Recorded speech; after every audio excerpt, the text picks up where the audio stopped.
you know, in 2019, Estevan released the second most amount of sulfur dioxide in Canada, reported to the NRPI. And our inquiry question is, how can we mitigate/restore the air quality in southeast Saskatchewan? First, let us analyze the issue. Southeast Saskatchewan has multiple large non-renewable facilities like Boundary Dam Power Station, Shan Power Station, and the Poplar River Power Station. These are all high-emission power plants that all require coal, a lot of it. That's where the Estevan coal mine comes in. This coal mine produces 4.2 million tons of coal per year, and when demand was high enough, they produced up to 8 million tons of coal per year. And that is roughly 3 to 4.5 million of CO2, or tons of CO2, out into the atmosphere every single year. And that is why in Estevan, over 24.2% of houses reach higher than safe levels of radon. Radon is the highest contribution to people with lung cancer for non-smokers. And radon is caused by mining coal and natural gases that come from the coal mines. That is why Estevan has the second highest lung cancer rate in all of Canada. According to Ms. Milne, if you go north of Arcola up to the hills, you can see the brown smog coming from the Estevan facilities. While this can be somewhat good for the community by opening job opportunities and producing reliable electricity, the climate impact spreads globally, affecting coastal communities by causing flooding, hotter regions by increasing droughts and crop failure, and future generations who didn't choose this system. So it's like one region benefits while others face the long-term consequences. But it's not all sunshine and rainbows for Southeast Saskatchewan either. Jobs and electricity is one thing, a healthy environment is another. Which is more important? Sure, jobs are important for a community, but what's a community that can't even enjoy fresh air?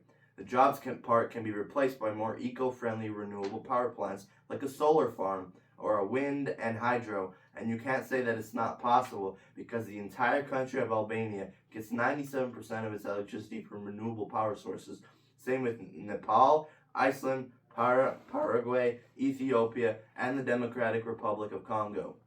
In 2019, when Estevan released all their sulfur dioxide, that was 8% of all the sulfur dioxide in Canada.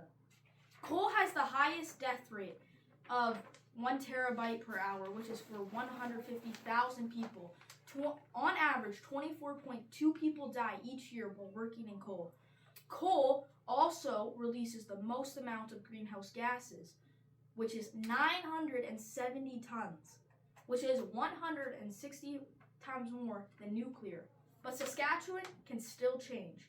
In Alberta, they had a coal phase-out plan in 2050. By 2061, they would get rid of all their coal power plants. Alberta then closed their last coal power grid in 2024. Saskatchewan can still change, but they need to do it quickly. Saskatchewan is Canada's third largest producer of thermal coal and has resources in excess of 5 billion tons.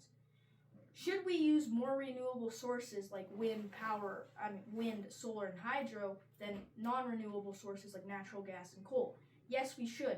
Renewable energy avoids the health impacts of air pollution associated with fossil fuel extraction and transport, and waste streams such as coal ash. Wind, solar, and hydraulic systems generate electricity with no associated air pollution emissions. On average, more jobs are created for each unit of electricity generated from renewable sources than non-renewable sources. Renewable energy sources produce way less carbon emissions than coal. What causes the smog that you can see from up the hills in Arcola? That is from nitrogen oxides, which contribute to the smog and respiratory illness. The Southeast Saskatchewan air zone, which includes Estevan, has historically faced challenges meeting air quality standards, particularly for SO2, sulfur dioxide. Some statistics in total CO2 captured. As of March 31st, 2026, the facility has captured over 7.5 million tons of CO2 since 2014 in Estevan, which is good, but they have also released, since 2014, 70 million tons into the atmosphere.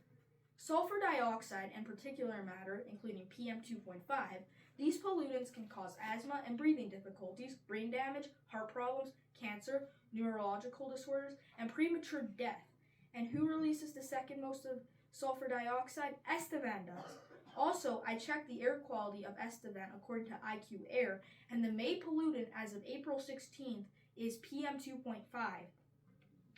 Is it possible for Estevan to switch from coal into renewable sources, and should other places make the switch? I don't see why not if you could make the switch, because renewable sources produce the exact same amount of energy, but it's way more safer than the environment. But Estevan does not want to switch, and they're keeping their units till 2042. Why is coal so bad? In science class, we are learning all about energy sources and renewable and non-renewable resources. We have learned that renewable resources are so much better for the environment because they don't release fossil fuels. But one problem with wind is it might not be windy and solar, so you have no energy at night. A planetary boundary is stratospheric ozone depletion, where coal ash causes the ozone layer to be depleted. We can fix this problem by trying to push and protest the bad air quality and the factories in Estevan.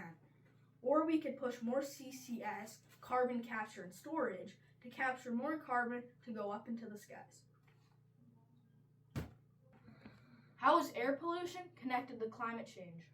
Air pollution and climate change are closely connected because they come from the same main sources, like burning fossil fuels.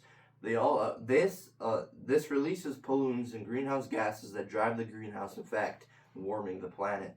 Some pollutants, like soot and methane, directly contribute to warming.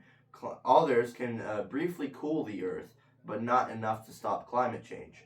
Climate change can also worsen air pollution by increasing heat, wildfires, and smog. So in summary, the same emissions that harm our air also heat the planet. How can we as individuals help improve air quality? We can help improve air quality with simple daily choices by walking, biking, or using public transit. We reduce harmful emissions, saving energy at home, and avoid burning trash or wood also makes a difference. Choosing eco-friendly products and supporting clean air policies help create bigger change. Together, small actions can lead to cleaner, healthier air for everyone on this planet.